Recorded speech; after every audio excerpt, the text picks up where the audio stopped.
Capitol Hill correspondent Julie Serkin. Julie, what can you tell us about this tentative agreement between Republican leadership and the White House, this breaking moment on this debt limit conversation?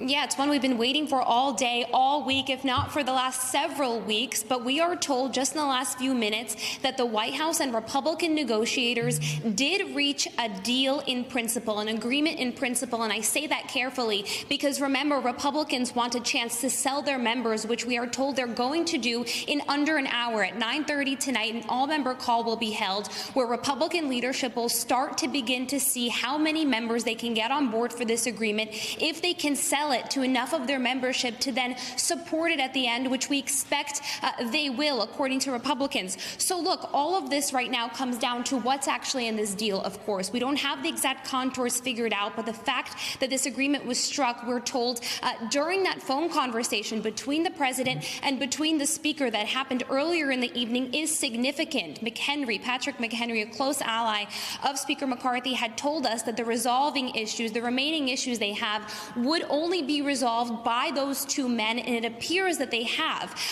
Some of the biggest sticking points we've been talking about concern spending cuts to domestic spending, right? That is what Republicans want. They want it in the shape of work requirements, of permitting reform, other areas that they believe they can get that done. We don't know the exact outlines of that deal, and it remains to be seen how Democrats feel about it, which I'm told as of this moment, they do not have a call scheduled to go down the contours of the agreement, but we will see what we get in just the next few moments as they have this phone call, of course.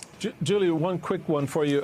Have you been hearing any grumbling from either Democrats or Republicans as they're being fed what this potential deal is?